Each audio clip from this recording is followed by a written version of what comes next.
capítulo 5, verso 12 e 13, diz assim: agora vos rogamos, irmãos, que acateis com apreço os que trabalham entre vós e os que vos presidem no Senhor e vos admoestam, e que os tenhais com amor em máxima consideração por causa do trabalho que realizam.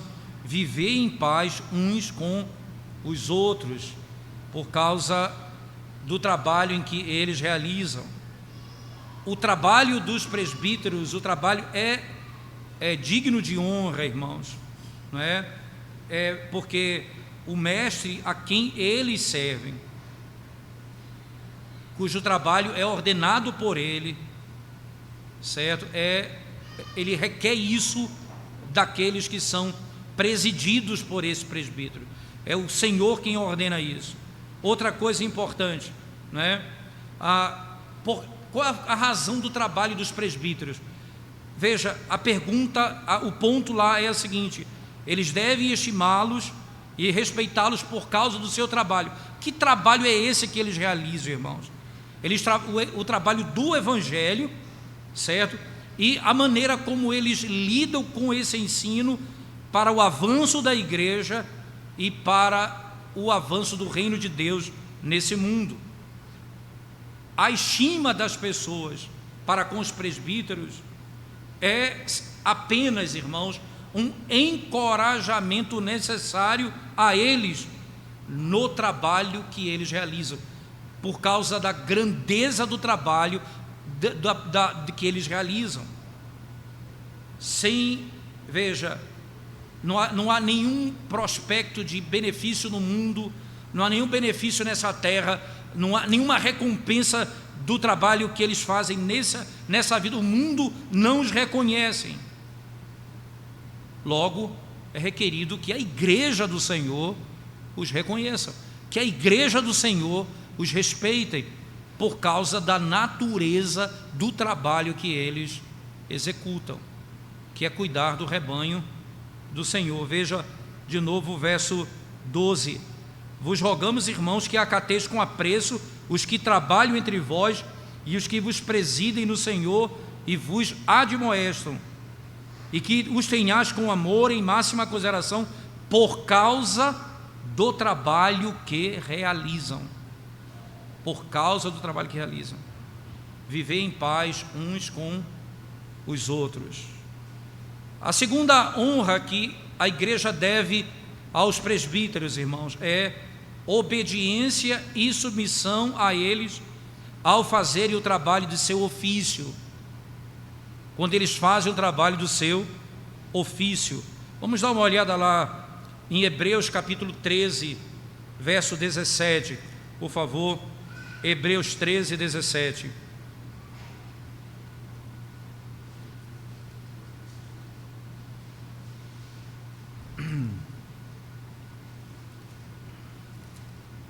Diz assim a palavra de Deus, irmãos: obedecei aos vossos guias e sedes submissos para com eles, pois velam por vossa alma, como quem deve prestar contas, para que façam isto com alegria e não gemendo, porque isso não aproveita a vós outros.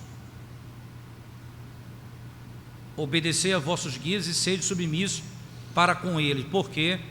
Pois velam por vossa alma, como quem deve prestar contas. Como quem deve prestar conta. Qual o trabalho deles, irmãos? Supervisionar você, exortar você, exortá-lo, animá-lo, encorajá-lo. E é importante que eles não devem se meter em coisas que não pertencem à área do ofício. Quando são perguntados, eles devem dizer, mas o presbítero jamais pode se meter na vida de alguém naquilo que não é parte do seu ofício, né? Mas quando uma ovelha em dúvida sobre algum tema vem falar com ele pedindo ajuda, ele deve buscar de alguma maneira socorrê-lo ou dar a melhor instrução possível quanto àquilo. Outra coisa interessante, irmãos, que quando o presbítero ele lida com as suas obrigações e os seus deveres, ele está ali exercendo o que Deus ordenou no caminho para a Nova Jerusalém, isto é, ele está animando, encorajando, fortalecendo a igreja para que ande em santidade. Quando a igreja for repreendida por um deles, deve receber com respeito, com sinceridade, com mansidão. Quando você for exortado por essas pessoas, lembre-se, eles foram chamados pelo Senhor para cuidar da sua alma. Eles foram chamados pelo Senhor para cuidar da sua alma. E vocês precisam ter zelo por essas coisas. Quando a gente rejeita isso, irmãos, você está apenas transtornando um princípio. Veja o que ele diz. Porque se não fizer, eles vão ter que prestar contas a Deus do que eles não estão fazendo e do que estão fazendo. É claro isso. Se o Senhor nos colocou como presbítero de uma igreja, nós vamos prestar contas a Deus daquilo que fazemos. E é bom que o presbítero possa cuidar do rebanho sem precisar, irmão, gemer e sofrer por isso. Quando há rebeldia, há desrespeito, é bom, como diz o próprio texto, como quem deve prestar contas, para que façam isto com alegria e não gemendo. Veja, eles vão fazer, é melhor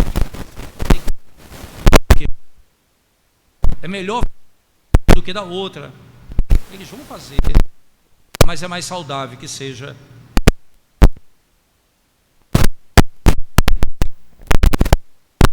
Terceiro ponto importante, como a igreja deve lidar com os presbíteros, irmãos. O terceiro ponto é, eles devem orar a Deus por eles, interceder por eles. Primeira carta de Paulo aos Tessalonicenses, mais uma vez, no capítulo 5, verso 15. 1 Tessalonicenses 5,15, Paulo diz assim: evitai que alguém...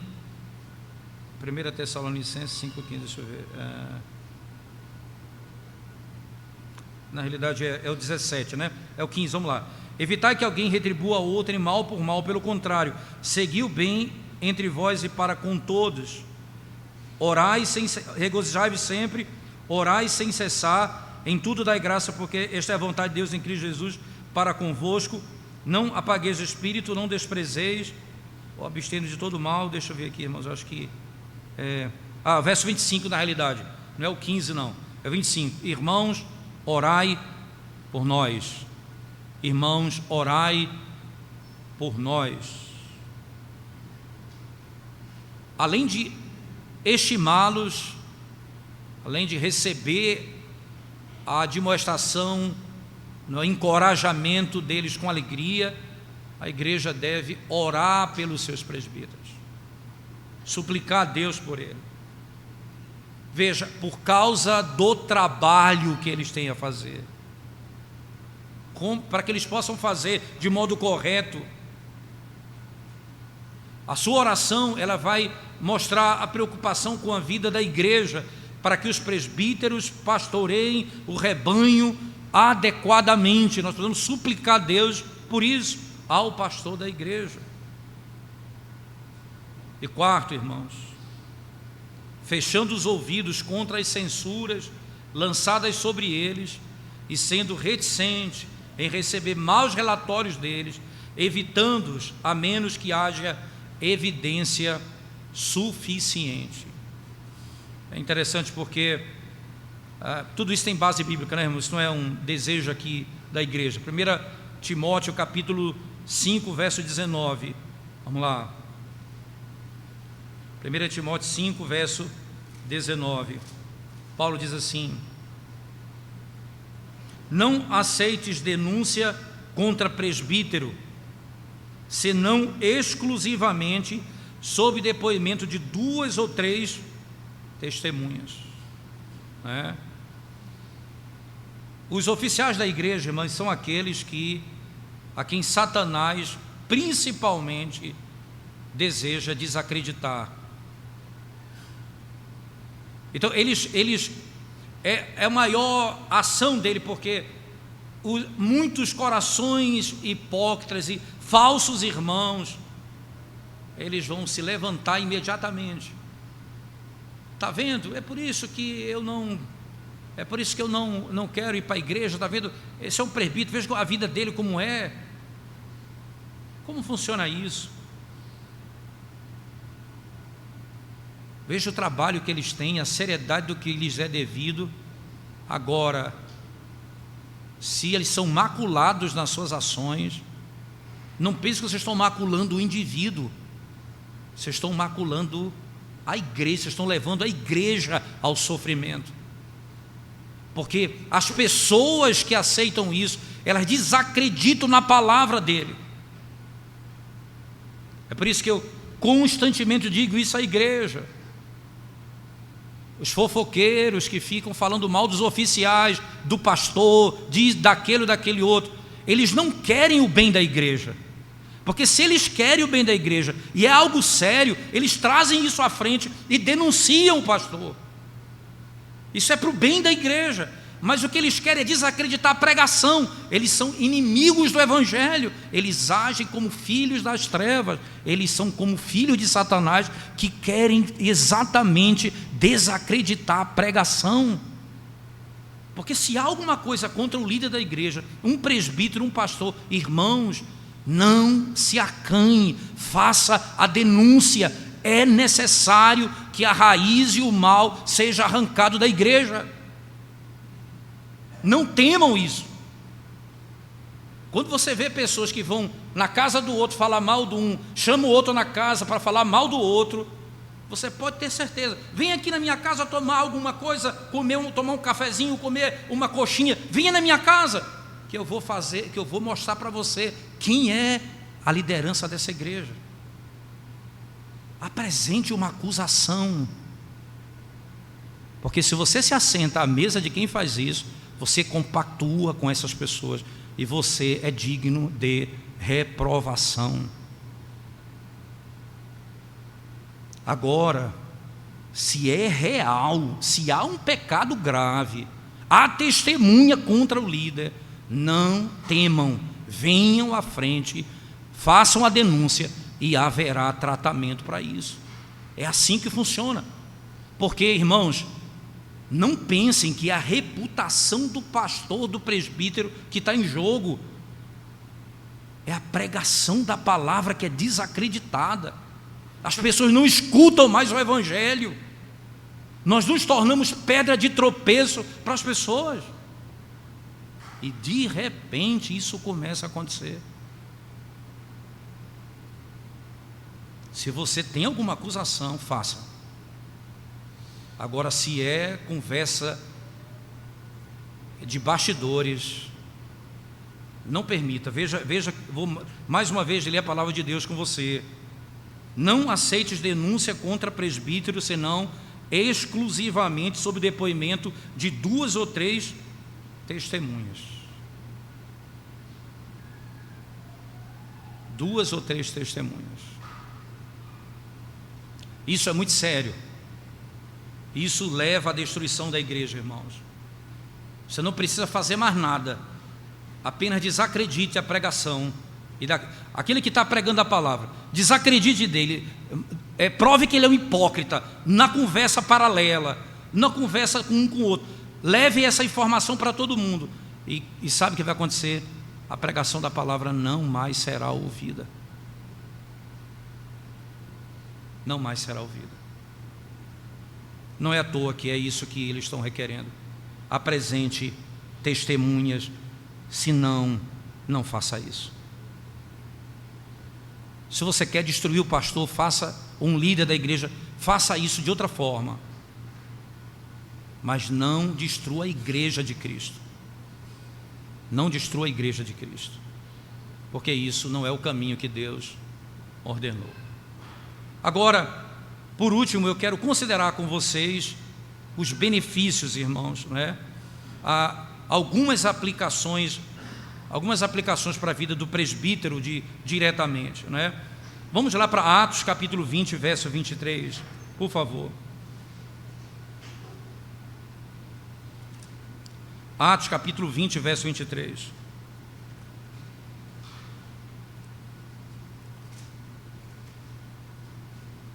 Diz assim o texto sagrado: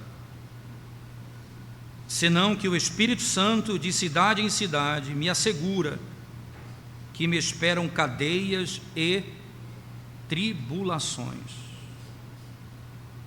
Veja, no verso 28 agora: atendei por vós e por todo o rebanho sobre o qual o Espírito Santo vos constituiu bispos, para pastoreardes a igreja de Deus, a qual ele comprou com o seu próprio sangue. Veja, irmãos, considere o ofício sagrado na casa de Deus. Presbíteros, considere para que o Senhor te chamou. Ele diz: cuidado, atendei por vós e por todo o rebanho sobre o qual o Espírito Santo vos constituiu bispo, para pastoreardes. O Espírito Santo vos constituiu bispos para pastorear a igreja de Deus. Que igreja é essa? Que foi comprada pelo sangue dele. Não é a minha igreja, é a igreja de Deus. O ofício é honroso por natureza. É honroso por natureza. Davi, embora fosse um rei, não é? Embora fosse um rei, ele diz o seguinte, irmãos: um dia na tua casa é melhor do que 1000. Eu preferia estar à porta da casa do meu Deus do que habitar nas tendas da iniquidade. Que coisa! Eu queria estar na tua casa, Senhor. Um dia na tua presença é melhor do que 1000. Que serviço é esse? O serviço de cuidar daqueles que o Senhor comprou com seu próprio sangue. Segundo princípio importante, Tiago capítulo 5, verso 20, abra sua Bíblia comigo. Tiago capítulo 5, verso 20.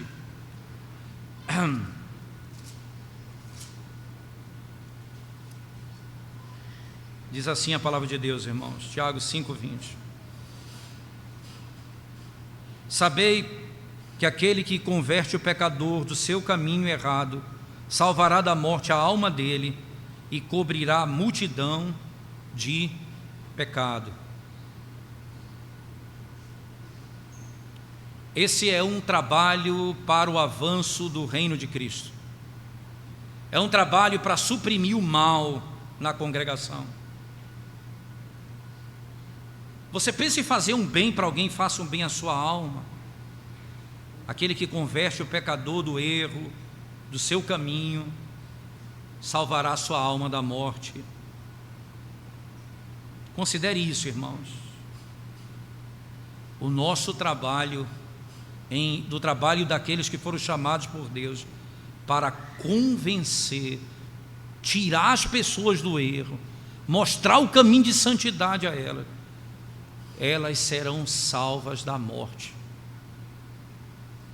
Que glória o Senhor colocou nas nossas mãos, zelar pela alma daqueles que habitarão a eternidade. E Hebreus capítulo 13, verso 17. Hebreus 13, 17 já foi lido, mas vamos voltar a ele, por favor. Hebreus 13, verso 17 diz assim: obedecei aos vossos guias e sede submissos para com eles, pois velam por vossa alma, como quem deve prestar contas, para que façam isto com alegria e não gemendo, porque isto não aproveita a vós outros. Ora, o que o Senhor está nos instruindo aqui? Olha, irmão, sabe, se nós formos fiéis, não faltará recompensa das mãos do pastor supremo. Ele nos dará a coroa da vida. Se você for infiel, você estará traindo ao teu Redentor e àqueles que o Senhor deu a vida por eles. Lembre-se, irmãos, veja, ele diz, nós vamos prestar contas a Deus. Haverá um momento em que nós vamos, diante do Senhor, apresentar o nosso relatório de como nós cuidamos da igreja do Senhor Jesus Cristo.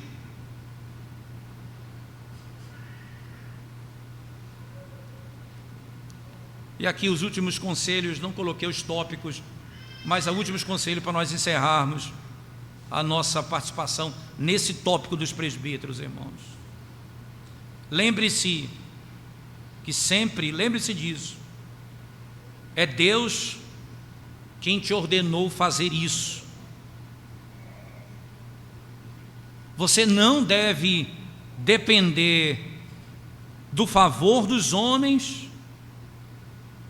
Lembre-se, foi Deus quem te mandou fazer isso. Faça o que Deus te mandou fazer. Porque, irmãos, vai fazer com que você não haja em busca de favores das pessoas, mas daquele a quem você vai prestar conta. Segundo, não é? Está aí já, né? Os tópicos estão aí, né? E segundo, irmãos, pense nesse detalhe aqui específico. Mantenha-se firme aqui para agir. Ele faltou aqui. Mantenha-se firme para agir na dependência do Senhor. E isso aqui é a grande bênção. Você depende do Senhor. Veja, o Senhor não envia ninguém para a batalha à custa do soldado, entende? Quem envia alguém para a batalha, eu não vou para a guerra à minha própria custa. Quem me envia sustenta. Ele prometeu assistência, Ele prometeu graça, Ele prometeu socorro. Então, aquele que nos envia a cumprir essa função vai nos ajudar a cumpri-la. Terceiro, trabalhe para acreditar que o caminho da retidão e da fidelidade é o caminho certo. Quando os olhos de um homem agradam o Senhor, ele faz até mesmo que os seus inimigos fiquem em paz com ele. Provérbios 16, 7.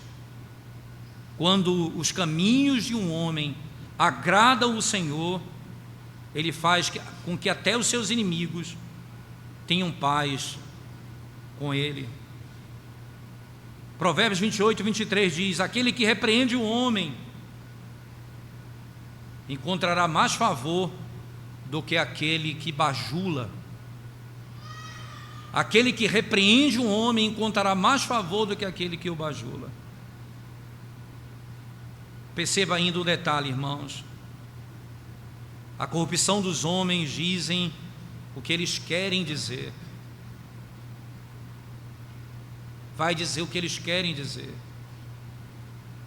A consciência dele precisa ser orientada e instruída, convicta de que o caminho que nós estamos seguindo é o caminho seguro, o caminho da fidelidade. Se nós nos mantivermos fiéis, nós estamos num caminho seguro. Lembre-se disso. Você sabe o que Deus requer de nós? A única coisa que Ele requer do dispenseiro, que ele seja encontrado fiel. A única coisa que Ele requer de nós é que sejamos encontrados fiéis. Quarto, zelai por vossas próprias pessoas, para que em vossa caminhada pessoal sejais irrepreensíveis e exemplares. 1 Timóteo 3, verso 13, 1 Timóteo 3, verso 1 até o verso 3. Veja comigo, por favor, o que a Escritura diz, irmãos.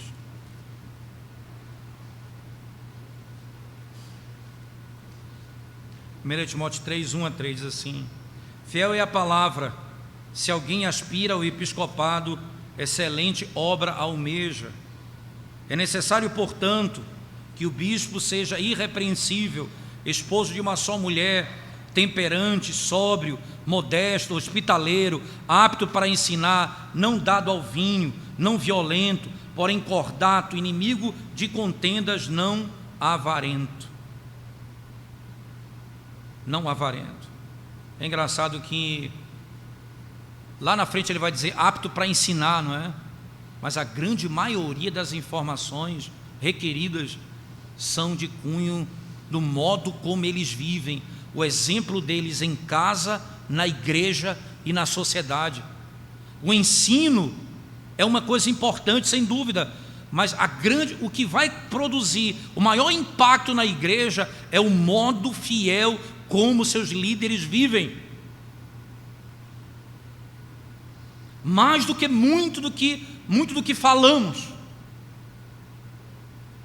Porque se vivemos na impiedade, se andamos na iniquidade, se a nossa boca fala palavras torpes, se o nosso diálogo e discurso é um discurso pecaminoso, nós não traremos benefício para a igreja. Irmãos, quinto ponto: cuidem de suas famílias. Cuide de suas famílias.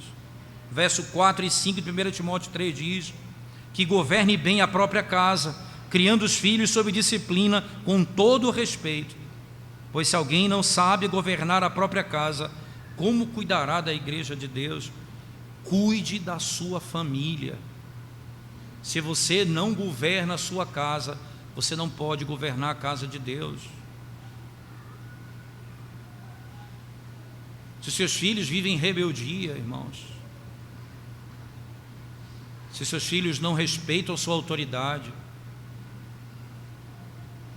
certamente você não tem condições de liderar e de governar a igreja do Senhor. E por último, vocês devem cuidar uns dos outros. Ter cuidado uns dos outros significa dizer o quê?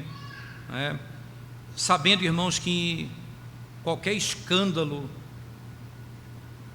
em um desses que pertence a um conselho de uma igreja reflete a desonra do todo, e com isso do próprio Senhor da igreja. Precisamos zelar uns pelos outros, para que não venhamos a ser escândalo. Um único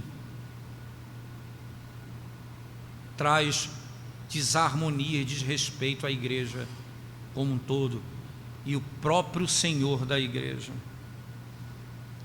Se você não for cuidadoso desse lado,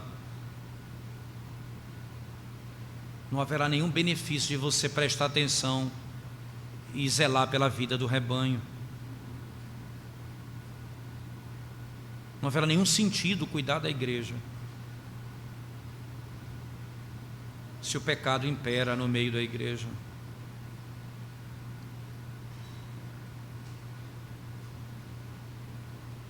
E por último,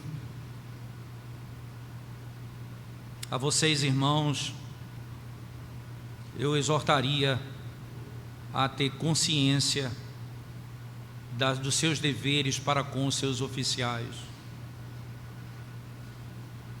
Porque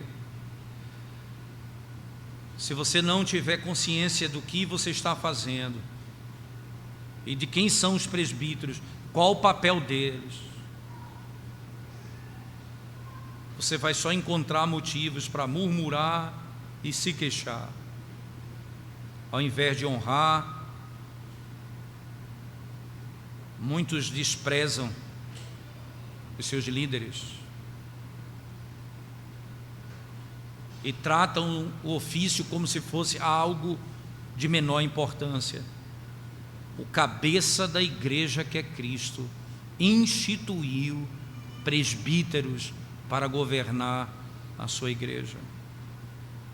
É por isso que nós não podemos, irmãos, usar do direito que Deus deu à igreja de escolher os seus oficiais para escolhermos pessoas que não buscam exatamente tais coisas. Se a amizade fala mais alto do que todos esses princípios, certamente nós não temos não reputamos nenhum valor ao trabalho dos presbíteros numa igreja.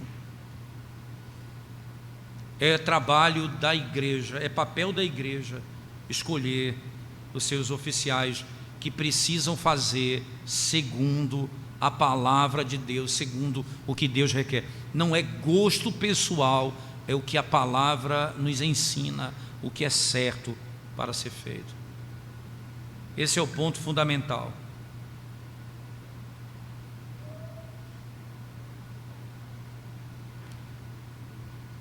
Primeiro Coríntios 4:13, o apóstolo Paulo diz assim, primeira carta de Paulo aos Coríntios, capítulo 4, verso 13: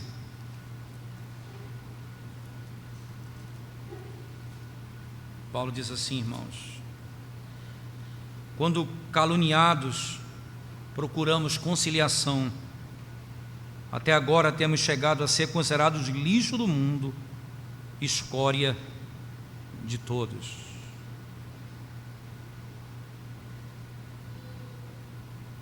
Perceba, aqui é um princípio que eu diria fundamental. Nós podemos receber muita coisa, irmãos, mas receberemos também o vômito malicioso de espíritos amargurados contra os ministros e presbíteros, como diz o apóstolo Paulo. Quando caluniados, procuramos conciliação.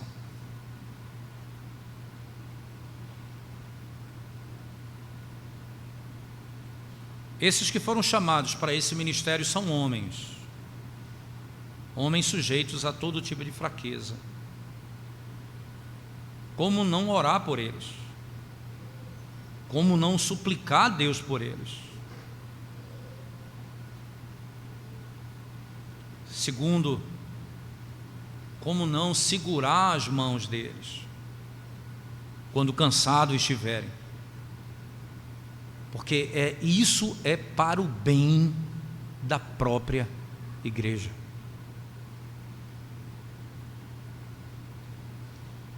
Exercer o ministério como Deus requer e orar pelos oficiais da igreja, para que eles sejam guardados, santificados e abençoados por Deus para cumprirem o chamado que Deus lhes concedeu. Podemos encerrar dizendo como Paulo: irmãos, orai por nós. Orai por nós. Esse é o princípio mais importante de tudo isso. Orai por aqueles que Deus investiu de autoridade na igreja para conduzir o rebanho do Senhor. Na próxima semana, irmãos, eu vou tratar sobre os diáconos no aspecto último. Então, depois nós vamos ir direto para o tema do Sola Escritura e o catolicismo romano. Então, o último domingo que trataremos desse assunto vai ser o domingo que vem, quando vamos tratar na EBD sobre os diáconos, como que são, o que deve fazer, qual o princípio bíblico. Aí nós vamos analisar as escrituras também sobre esse assunto no próximo domingo, se Deus permitir. Diga.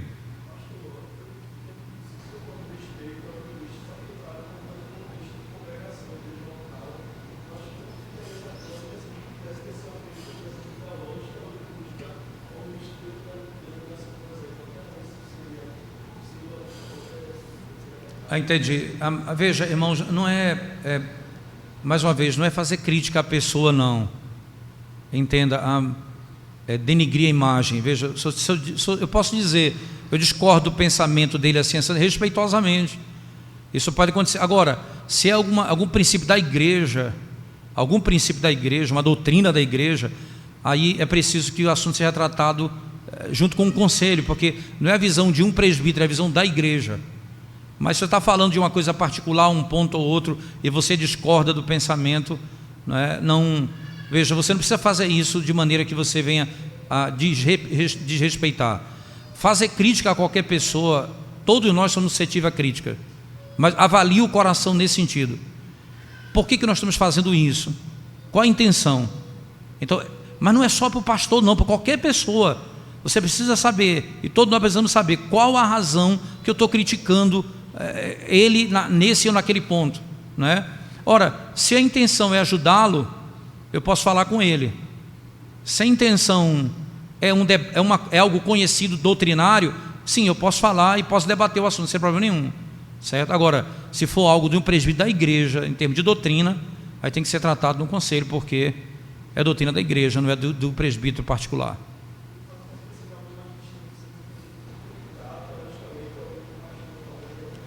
Assim não, discordar da visão teológica de um pastor determinado, não tem problema nenhum. Isso não é levantar acusação contra ele, isso não é caluniá-lo, isso não tem a ver com isso, tá certo? Essas coisas dentro da igreja tem que ser tratado com mais seriedade, porque isso tem a ver com a doutrina da igreja. Mas você falar, veja, teólogo tal, eu discordo do pensamento dele, não, isso não é caluniar o irmão, né? O que eu tenho que ter certeza é que eu entendi bem o pensamento dele, para não estar levantando uma ideia que não é verdadeira e eu estou combatendo alguma coisa que ele nem crê. Apenas o cuidado para não fazer isso, mas quanto a isso não tem problema nenhum, certo? Diga, Pedro.